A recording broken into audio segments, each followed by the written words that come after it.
deseja trazer para nós nessa noite. Hoje pela manhã eu quero compartilhar contigo um trecho da palavra do Senhor. Eu peço para que você abra a sua Bíblia lá na carta de Paulo à igreja de Éfeso, Efésios capítulo 2. Eu vou ler a partir do versículo 1.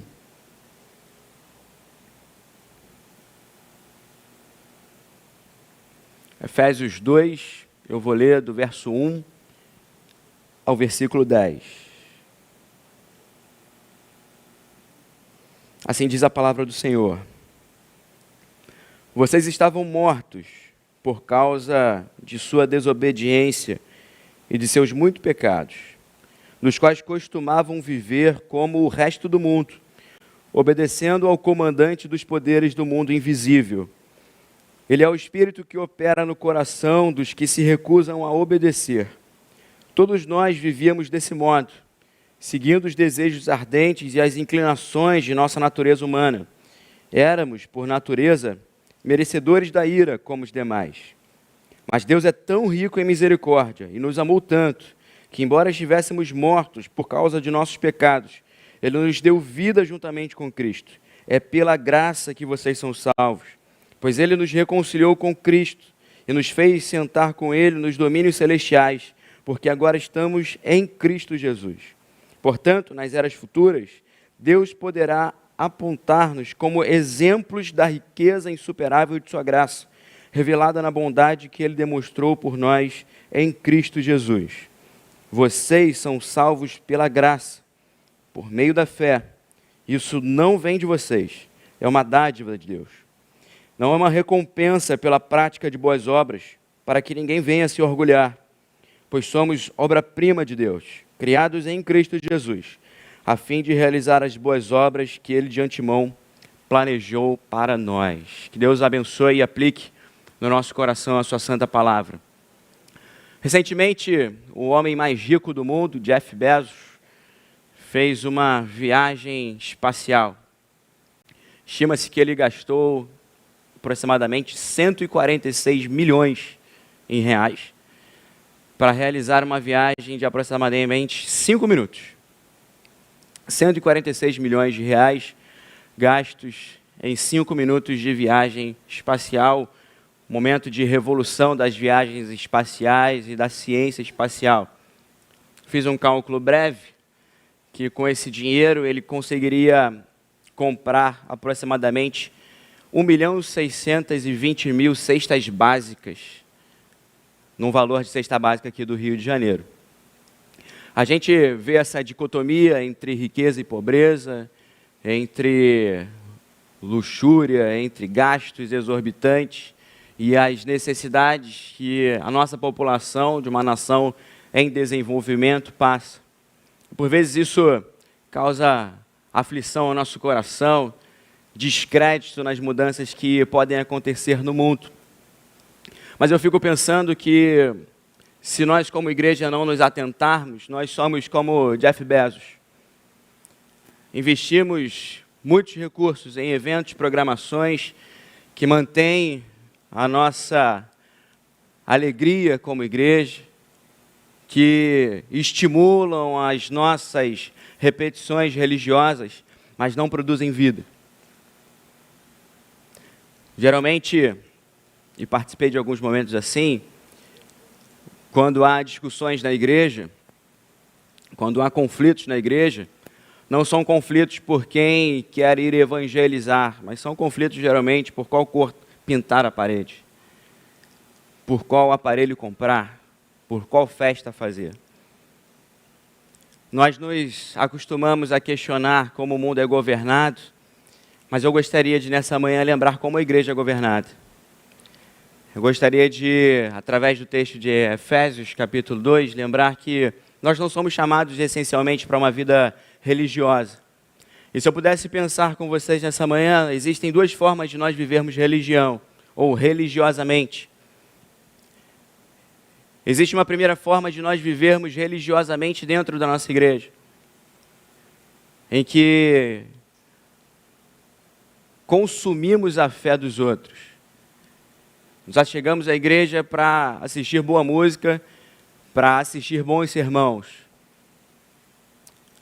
Somos religiosos quando a nossa insatisfação é com aquilo que foi produzido, não me agradou muito. Parece que eu fui para um lugar consumir um produto muito bom e aquele produto não foi tão bom quanto eu imaginava. Isso é religião.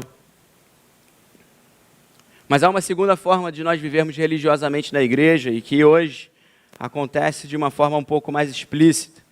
Eu não falo para os nossos irmãos que hoje não podem estar aqui conosco, mas eu falo para aqueles que hoje se sentem fora da igreja, a parte da igreja. Existe o religioso desigrejado. Existe aquele que olha para a igreja de fora e tem todas as soluções para a igreja, mas não consegue conviver na igreja. E mesmo assim, continua falando da igreja, continua produzindo coisas contra a igreja, continua questionando a igreja. É religioso, porque se não fosse religioso, estaria dentro tentando transformar.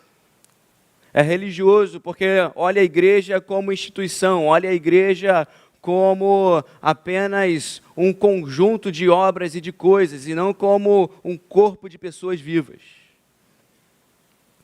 Eu tenho certeza que nós somos chamados para ser igreja viva. Eu tenho certeza que nós somos chamados a sermos corpo de Cristo. A sermos, como Paulo fala aqui no verso 7, como exemplos da riqueza da sua graça. A igreja é para o mundo exemplo da riqueza da graça do Senhor Jesus Cristo. Nós não somos apenas produtores de eventos. Nós não somos apenas reprodutores de discurso. Nós falamos de um Deus vivo.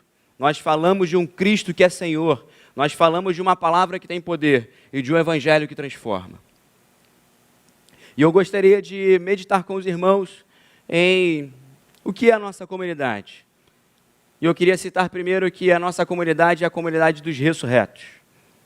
Paulo está narrando aqui, a partir do verso 1, o nosso estado anterior. E ele começa dizendo: vocês estavam mortos. Vocês estavam como cadáveres. Vocês andavam como zumbis nesse mundo. Vocês eram um corpo que se movia sem vida. Vocês eram um corpo que se movia sem propósito, porque vocês estavam desconectados do Criador. Vocês estavam desconectados da vida de Jesus, da vida perfeita que Cristo nos dá. E é por isso que ele fala: vocês estavam mortos. Por quê? Porque não vinham à igreja? Não. Vocês estavam mortos porque não faziam parte de uma religião? Não. Vocês estavam mortos por causa da desobediência. Porque não conheciam a obediência a Cristo. Porque não conheciam o caminho vivo. Porque não conheciam a palavra viva. Não conheciam a palavra viva. Na minha antiga igreja tinha um diácono chamado Marquinhos. Marquinhos tinha sido um bandido do Morro dos Prazeres. Depois ele teve problemas lá no morro e foi expulso da comunidade e vivia como uma pessoa em situação de rua no bairro. E ele era conhecido no bairro como o homem da capa preta. Ele só andava com uma capa preta fechada, um cara fechado, e ele vivia assustando as pessoas no bairro. Até que um dia o Marquinhos, que era viciado, tinha o vício do alcoolismo, Marquinhos ouviu uma música na nossa igreja. Eu não fazia parte da igreja nessa época. Marquinhos ouviu uma música nessa igreja e aquela música incomodou o ouvido dele. Ele foi seguindo o som daquela música até que chegou na porta da primeira igreja batista em Santa Teresa e entrou naquela igreja, sentou naquela igreja. E o culto estava rolando e ele ficou sentado lá. E quando acabou o culto, os irmãos foram embora e o Marquinhos continuava sentado na igreja. E o pastor começou a falar: meu filho, está na hora de ir embora. E ele falou assim: olha só, eu encontrei o lugar em que minha vida vai mudar, eu não vou sair daqui nunca mais. Eu não saio daqui. Se você quiser que eu saia, eu vou. Você tem que chamar a polícia, eu só saio daqui preso. Pastor Raimundo, na época, Raimundo Pessoa dos Santos, falou: você quer ficar aqui? Então tá bom, você vai ficar aqui. Trancou a igreja e deixou eu ir lá. Chegou no outro dia e foi conversando com Marquinhos. Marquinhos foi ficando na igreja, foi conhecendo os irmãos. Eu sei que quando eu cheguei na igreja, o Marquinhos era o maior evangelista daquela igreja. Marquinhos não podia passar uma alma na porta daquela igreja, que ele puxava para dentro da igreja de qualquer forma. Marquinhos terminou a sua vida, ele não tinha estudado, nunca tinha estudado, a igreja investiu nos seus estudos, ele tinha um sonho de casar, Marquinhos era doido para casar. Ele já devia ter por volta lá dos 50 e poucos anos, mas ele falou assim, não, Deus tem uma varoa para mim. E Marquinhos continuou a estudar, terminou um curso técnico aos 50 e poucos anos, conseguiu um emprego e conseguiu sua esposa. 2 anos depois, Marquinhos descobriu um câncer grave e veio a falecer. E eu lembro que o enterro do Marquinhos devia ter mais gente do que aqui nessa manhã. E o velório dele demorou umas 2 horas, porque o povo não conseguia parar de cantar pela riqueza da graça de Jesus que nós vimos na vida do Marquinhos. Meu irmão, talvez você não tenha uma história como a do Marquinhos, mas eu quero te lembrar que você é chamado para ser exemplo da riqueza da graça do Senhor Jesus. De que hoje você conhece a graça dele e que você não está mais como um cadáver sem vida, há a vida de Jesus em você. Nós somos chamados a viver plenamente como ressurretos. Nós somos chamados a louvar a graça do Senhor Jesus. Nós somos chamados a possuir toda a riqueza da glória de Deus em nós. O autor aos Hebreus, no capítulo 10, diz, olha só, tendo os corações aspergidos pelo sangue de Cristo, entrem com confiança no santuário de Deus. Nós nos colocamos na presença de Deus, nós não nos colocamos de forma parcial. Foi por isso que comecei o culto lembrando de Romanos capítulo 8, não há nada que te separe do amor de Deus. Você está aqui nessa manhã, nós estávamos cantando que santo, santo, santo é o Senhor. Nosso Senhor é santo, nosso Senhor é perfeito. E essa perfeição de amor aceita pessoas limitadas como eu e como você na presença dEle plenamente. Não mais desobedientes, mas obedientes na obediência perfeita de Jesus Cristo. Não mais inaptos, mas aptos pelo sacrifício do Cordeiro. Não mais distantes, parciais, tendo somente uma visão obscurecida, mas tendo uma visão completa do nosso Deus. Nessa manhã eu queria lembrar a você que nós não somos chamados a avaliar programas. Nós somos chamados a viver como igreja de forma plena e poderosa. Pensar que somos ressurretos é pensar que toda disputa, toda briga contra a nossa carne é uma luta da vida contra a morte. A luta contra a maledicência, a luta contra o egoísmo, a luta contra a preguiça, a luta contra o egoísmo que se revela nas nossas relações, a luta contra as mágoas que existem no nosso coração. Não são apenas momentos ou traços da nossa personalidade, mas são a luta da vida contra a morte. O chamado para você nessa manhã, viver igreja, ser corpo, ser vivo na igreja, não é somente um chamado para que nós estejamos nas programações, mas que a gente possa abrir o coração para o outro.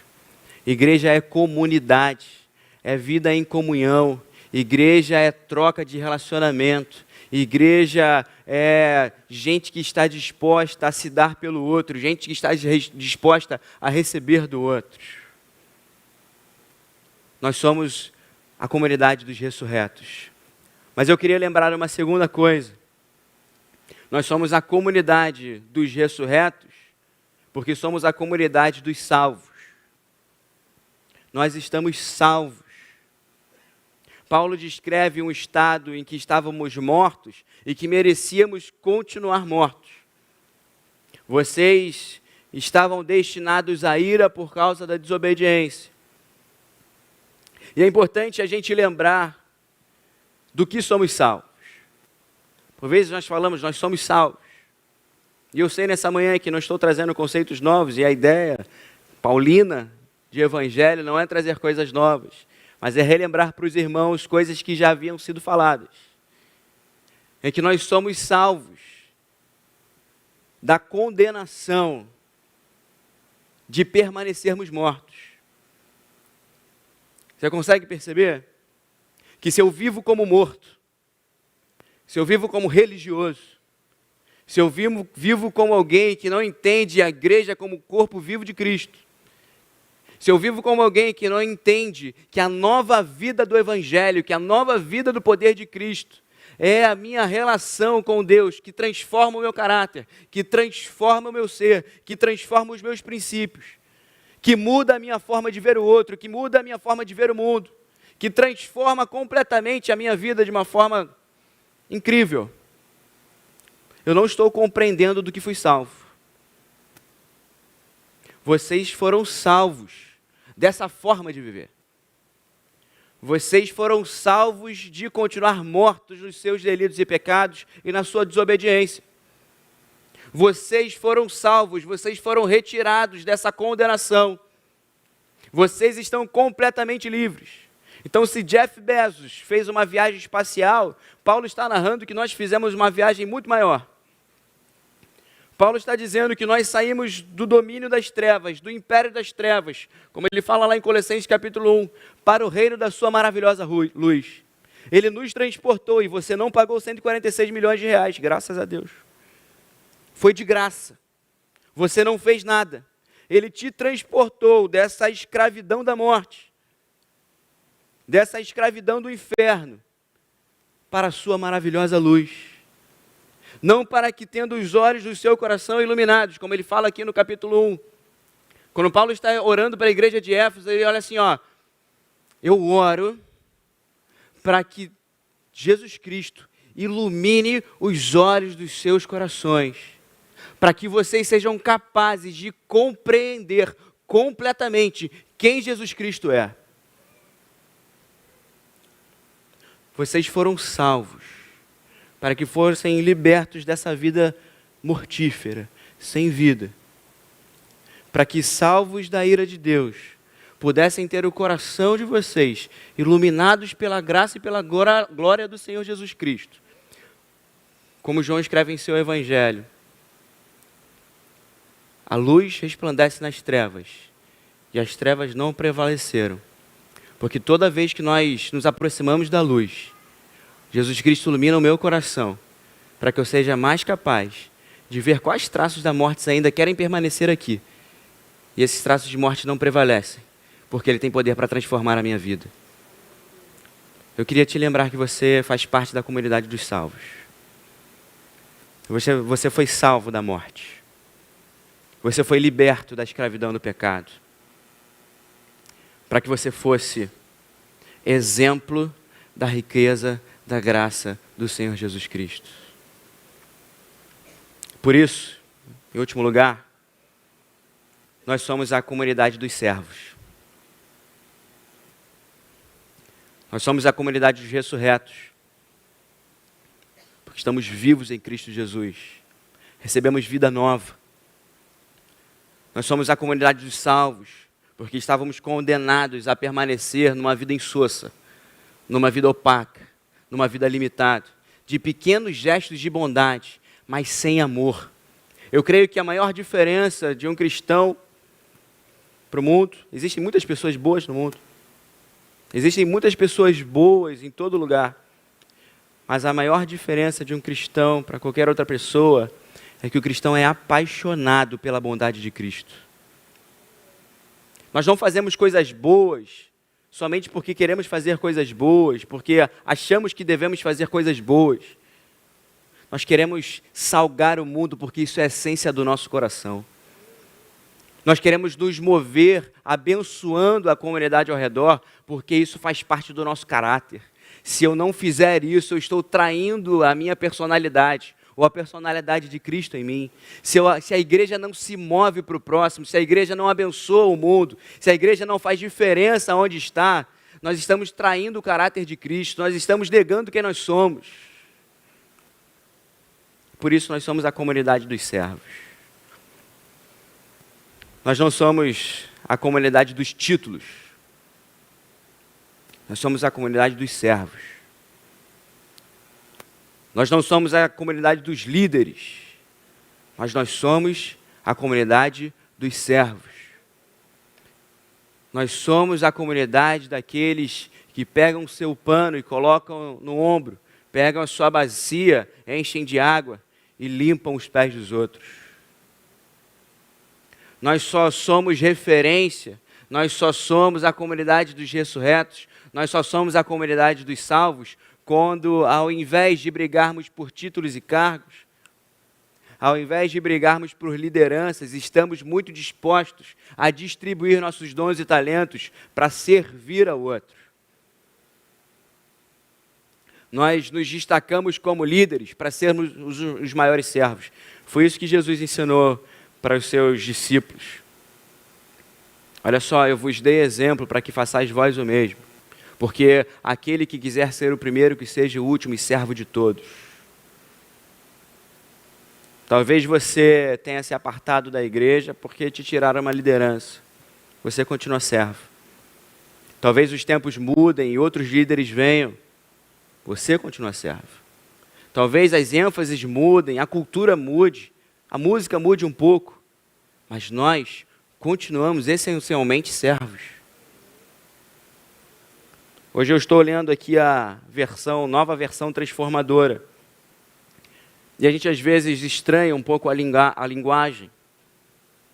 Eu não sei se você já parou para pensar por que uma Bíblia precisa ser, não vou falar atualizada porque vocês vão entender mal. Isso dá uma polêmica danada. Primeira vez pregando pela manhã, não vou fazer polêmica nenhuma, né, gente? Pelo amor de Deus. Por que existem novas versões da Bíblia? Já parou para pensar nisso? João Ferreira de Almeida traduziu tão bem na sua época. Mas a Bíblia precisa ser renovada em suas versões, porque a língua portuguesa é uma língua viva. As palavras vão tendo conotações diferentes ao longo do tempo. E por isso, para que as gerações compreendam a Bíblia, o original grego e hebraico, de forma perfeita, as palavras precisam fazer sentido para o seu tempo. E é por isso que novas versões da Bíblia vêm. É por isso que tradutores, homens de Deus, mulheres de Deus, continuam estudando as línguas originais e traduzindo-os para o nosso vernáculo, para que as palavras façam sentido nessa geração. Uma palavra, por exemplo, que é bem difícil de ser traduzida hoje é a palavra amor. A palavra amor no português tem vários sentidos. As pessoas falam em fazer amor. E aí quando a gente lê, porque Deus amou o mundo de tal maneira, eu preciso entender qual é esse amor. As pessoas aplicam amor de formas tão efêmeras, e é por isso que a palavra de Deus continua sendo traduzida e renovada em sua linguagem. Meus amados irmãos, isso acontecerá conosco como igreja. Nessa manhã eu fiquei muito feliz, porque eu fui criado na primeira igreja batista de Irajá. Fui batizado pelo pastor João Falcão Sobrinho, que foi membro dessa igreja. E eu lembro que a minha avó me dava um dinheirinho para decorar os hinos de cantor cristão. 600 e pouco, 700 e pouco, você imagina. Se eu tivesse consciência naquela época, eu tinha feito minha poupança. Como é bom. Mas o cantor cristão, em algum momento, fala, se da vida as vagas procelosas são. Os irmãos compreendem? Eu compreendo porque meu pai me explicava. As vagas são as ondas do mar. E às vezes elas se prolongam. Então, se as ondas da sua vida às vezes são longas, você pode confiar em Deus. E é isso que o hino quer dizer. Mas é bem verdade que boa parte dessa geração não vai entender isso. Entender que somos servos e às vezes entender que apesar da música ser diferente daqui, causa boas sensações em mim, do pastor ser diferente, menorzinho, né? Ainda não estou tão experiente como nosso pastor. Nós somos a comunidade dos servos, nós estamos aqui para edificar uma vida do outro, para ser a comunidade dos salvos, para ser a comunidade dos ressurretos. Eu oro para que o Espírito Santo de Deus abra os olhos dos nossos corações, ilumine os olhos dos nossos corações, e que você não veja o domingo como mais um domingo, mas mais um domingo que eu estarei com a minha igreja, com os meus irmãos. Eu oro para que você não olhe para o lado e veja mais uma pessoa, mas mais uma pessoa em que, pela graça de Deus, eu posso enriquecer a vida dessa pessoa. Eu oro para que a Igreja Barão não seja mais uma igreja, mas seja mais uma igreja a proclamar o Evangelho de Jesus Cristo, a anunciar as boas novas do nosso Senhor, através da nossa vida e através do nosso serviço. Que em nome de Jesus, nós sejamos corpo vivo de Cristo, igreja dos salvos, daqueles que têm a vida de Cristo. Vamos orar? Senhor, nessa manhã nós nos alegramos, porque a Tua palavra é viva e eficaz. Ó Deus, nós nos alegramos porque podemos compartilhar uns com os outros a nossa vida e ver aquilo que o Senhor tem feito em nós. Eu te peço, Deus, que assim como a Tua graça foi derramada a nos salvar, Tu derrames a Tua graça para que possamos salgar e iluminar o mundo, que possamos ir da praça seca até os confins da terra, Pai, anunciando o Teu poder, a Tua salvação, e que vivamos como uma igreja, como um corpo, como o Teu corpo nesse lugar, e que assim, Pai, o Senhor continue a transformar a nossa vida e o nosso coração. Essa é a nossa oração nessa manhã, Deus, em nome de Jesus. Amém e amém. Eu convido você a ficar de pé, nós vamos cantar mais uma vez, vamos louvar o nome do Senhor.